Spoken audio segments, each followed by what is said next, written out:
In the early 2000s, a small circular machine began wandering across living room floors in America. It bumped into walls, it spun in awkward circles. It looked almost like a toy. But that little robot would go on to redefine an industry. More than 2 decades later, the company behind it would collapse into bankruptcy, after once being valued at $1.7 billion in a proposed acquisition by Amazon.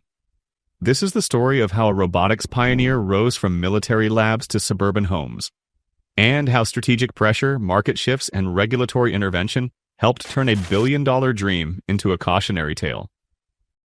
The academic roots of a robotics pioneer. The company's origins trace back to 1990, far removed from big-box retail shelves and online marketplaces.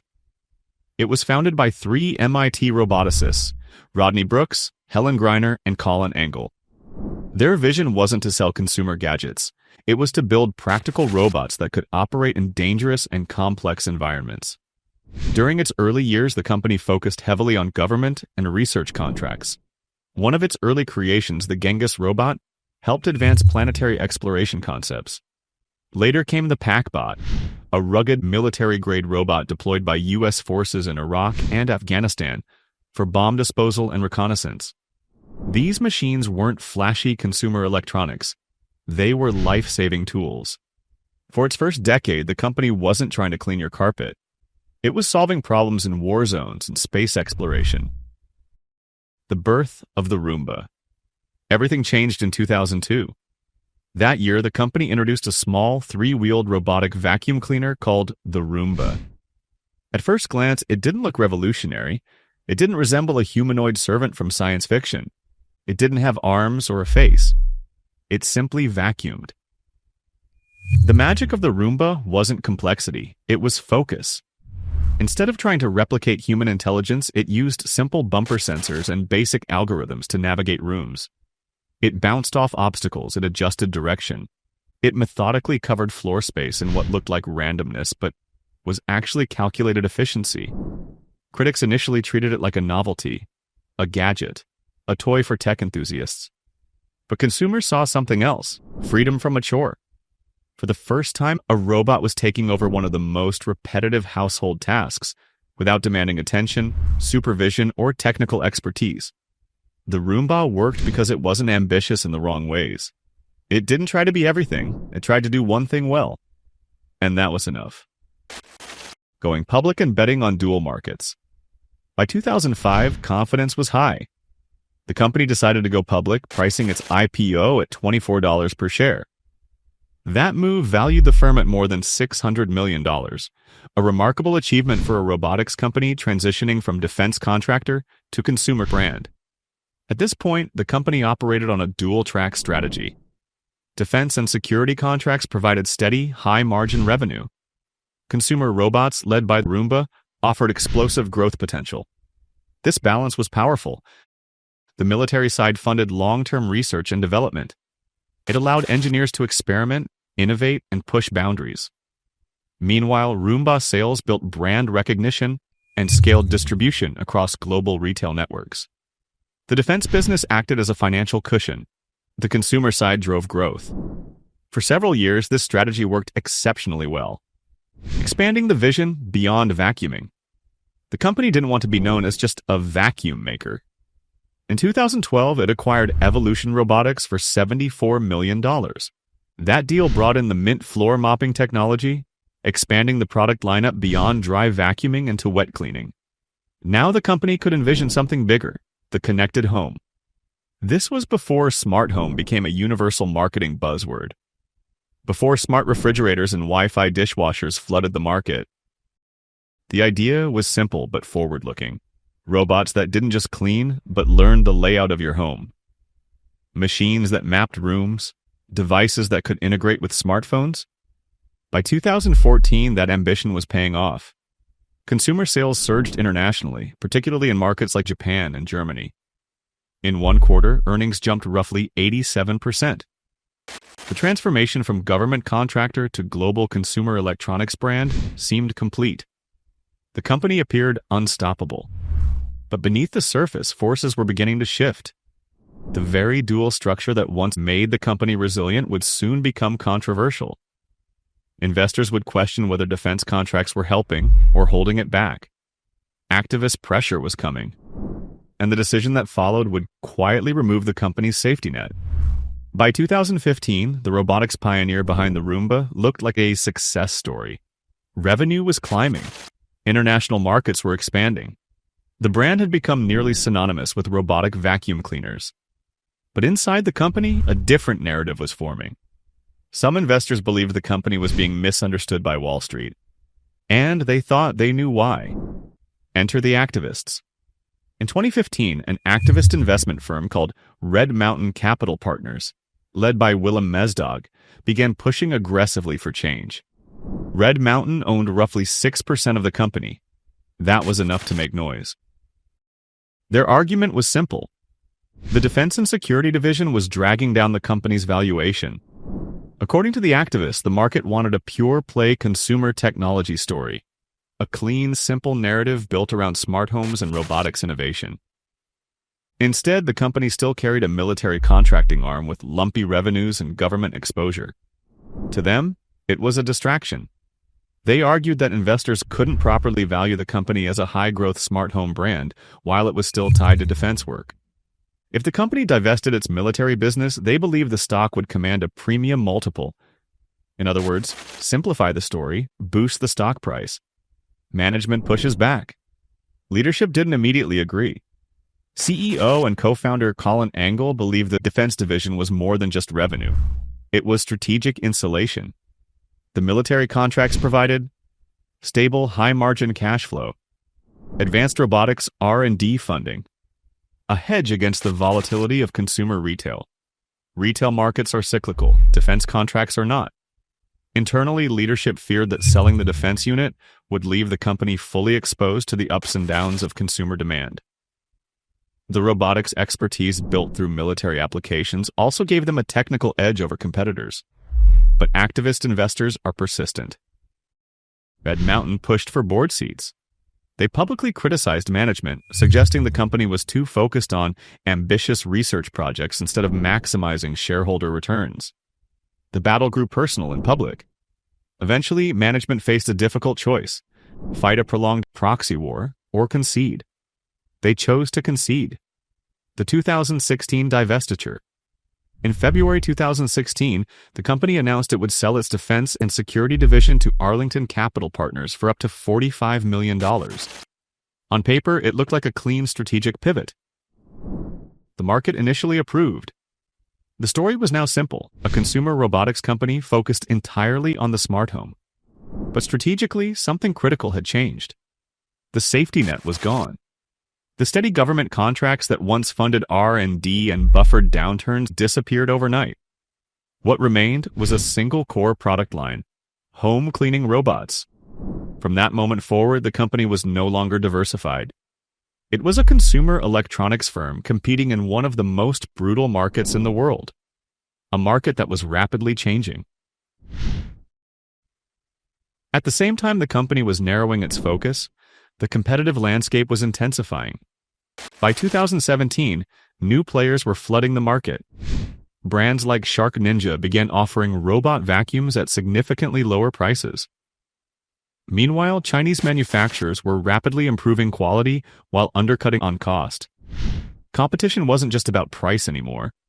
Rivals introduced features such as self-emptying dust bins, vibrating mops, advanced room mapping, AI-powered obstacle detection.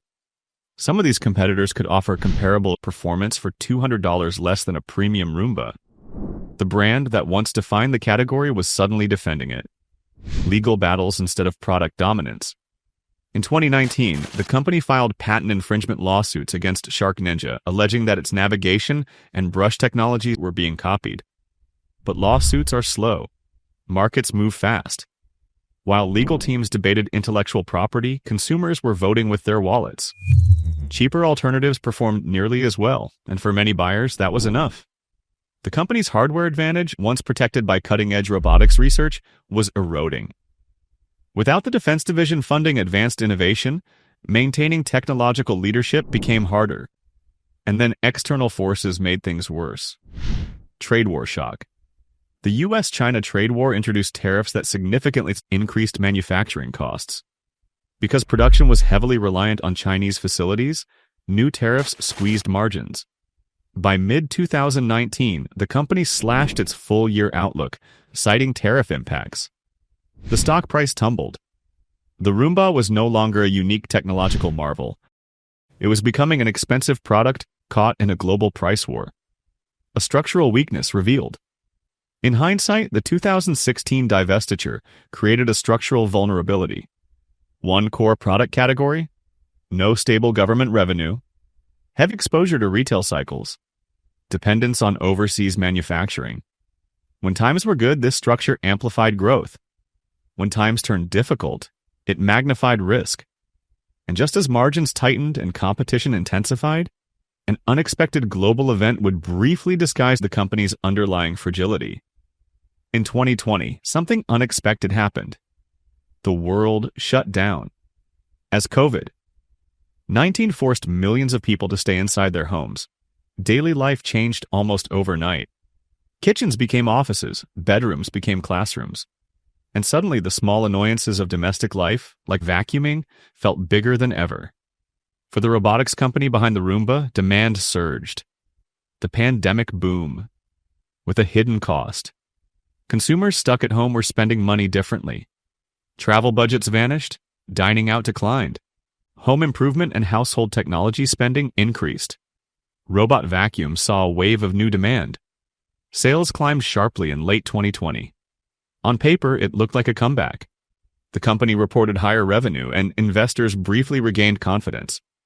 But beneath the surface, the economics were deteriorating. Two major problems emerged: global supply chain disruptions, a severe semiconductor shortage. The pandemic fractured manufacturing and shipping networks. Ports slowed, freight costs exploded. At the same time, chip shortages forced electronics manufacturers to compete for limited components. To secure parts, the company had to pay premiums. Margins shrank. So even though more units were being sold, profitability was being quietly drained. When the world reopened in 2022 and consumer demand normalized, the illusion disappeared. The company was left with elevated inventory, higher production costs, thinner margins, slowing premium demand. The boom had masked structural weakness, but only temporarily. Enter Amazon. In August 2022, a potential savior appeared. Amazon announced it would acquire the company for $61 per share in an all-cash deal valued at approximately $1.7 billion. For shareholders, it looked like a lifeline. For Amazon, it was about much more than selling vacuums. Modern Roombas weren't just cleaning devices, they were mapping machines. These robots built detailed spatial maps of users' homes, floor layouts, furniture placement, room segmentation.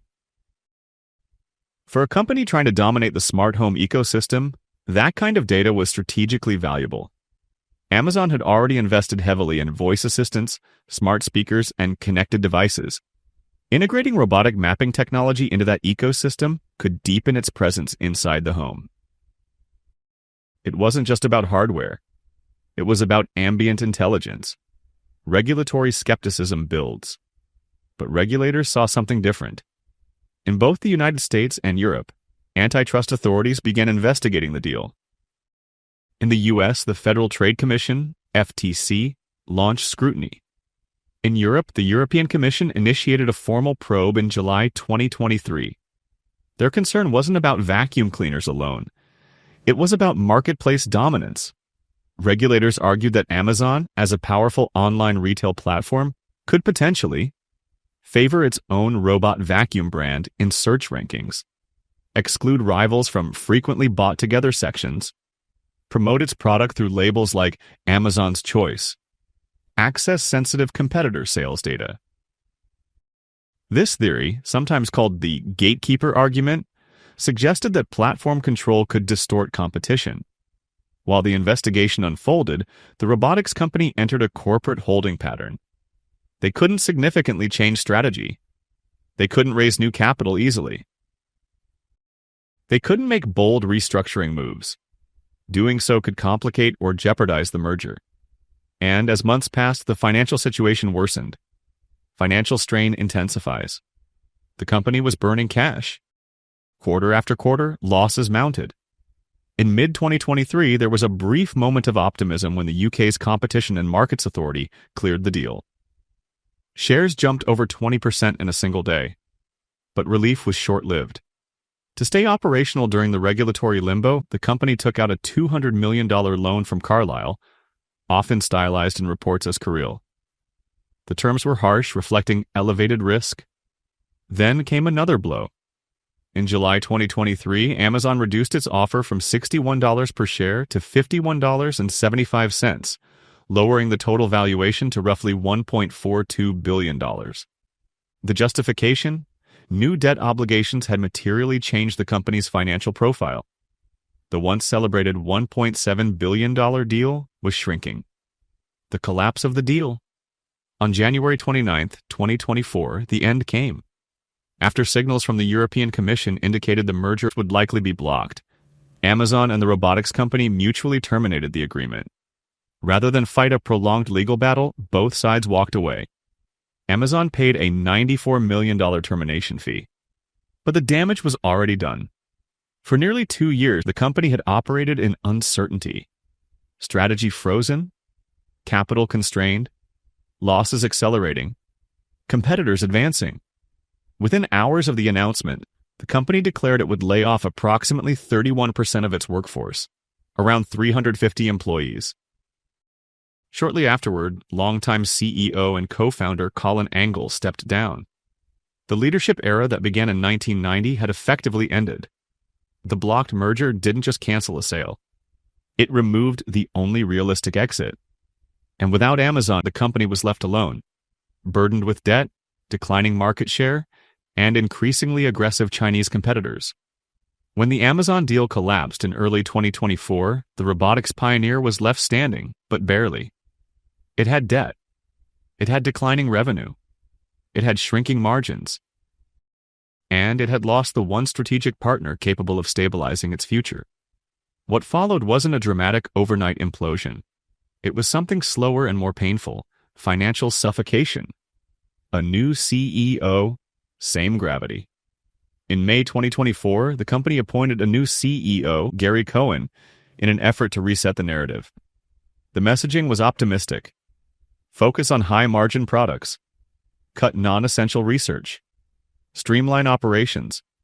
Return to profitability. But financial reports told a harsher story. Revenue declined sharply year over year. Consumer appetite for premium robot vacuums was cooling. Meanwhile, competitors were flooding the market with cheaper, increasingly sophisticated alternatives. The brand that once defined the category was now chasing it. The company had already shut down most moonshot research initiatives. There was no more ambitious experimentation, no more bold robotics bets. It had become what it once tried to avoid: a single-product vacuum company in a brutal price war. The going concern warning. By early 2025, the situation turned critical. In March 2025, auditors issued a formal going concern warning. That phrase carries enormous weight in corporate finance.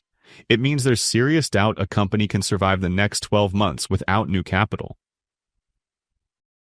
The stock plunged more than 30%.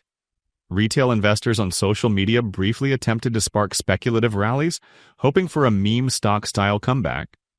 But the fundamentals were too weak.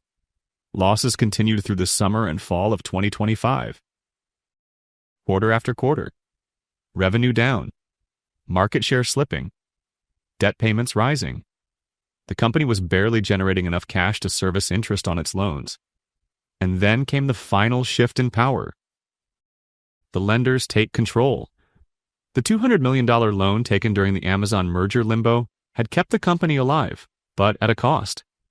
In December 2025, Carlyle, the lender, sold the remaining $191 million of debt at a substantial loss to a Hong Kong-based subsidiary of Chinese robotics manufacturer Picaya.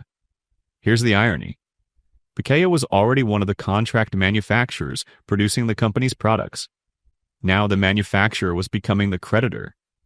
And creditors in distressed situations often become owners. The competition that won. By this stage, the market had clearly shifted.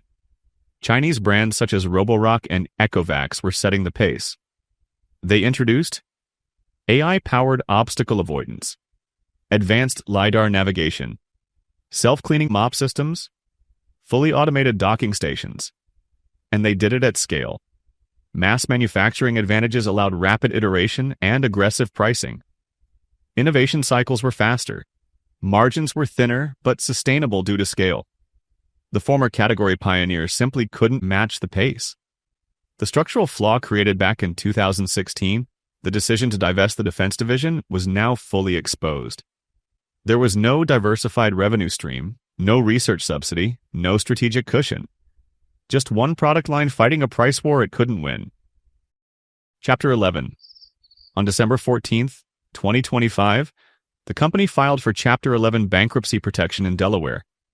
The filing listed more than $190 million in debt, much of it owed to the lenders who had financed survival during the failed Amazon merger. Under the restructuring plan, the company would be sold to Pikea in a debt-to-equity transfer. This wasn't a traditional acquisition. It was a creditor takeover. The lenders became the new owners. What happens to your Roomba? For millions of customers, the immediate question wasn't about stock prices or debt structures. It was simpler. Will my robot still work? Modern Roombas rely heavily on cloud connectivity for mapping storage, software updates, scheduling, smart home integration. If servers shut down, many advanced features could disappear. In the worst case, devices could become expensive bricks. Management stated that cloud services would remain active during restructuring, but long-term continuity now depends on Pikea's strategic decisions. For users, the uncertainty is real. A tragic ending. Or a lesson. Former CEO Colin Angle described the bankruptcy as a tragedy. He argued that blocking the Amazon deal eliminated the only American company with the scale to compete against low-cost overseas manufacturers. Regulators believed they were protecting competition. Critics argue they may have weakened a domestic pioneer instead. The truth is more complex. This wasn't caused by one event. It was the accumulation of strategic decisions and external shocks. Divesting the defense safety net, intensifying global price competition, trade war tariffs, pandemic supply shocks, semiconductor shortages, regulatory gridlock. For 23 years, this company helped redefine home cleaning. It proved that robots didn't need to look human to change daily life. It showed that practical automation could succeed in ordinary households. But being first is not the same as staying dominant. In the end, the robotics pioneer that once built bomb disposal machines and inspired the consumer robotics revolution couldn't outmaneuver a global hardware market built on scale, speed, and cost efficiency. It cleaned millions of homes, but it couldn't clean up its own structural vulnerabilities. And that's how a billion-dollar robotics dream ended. Not with a technological failure, but with financial gravity.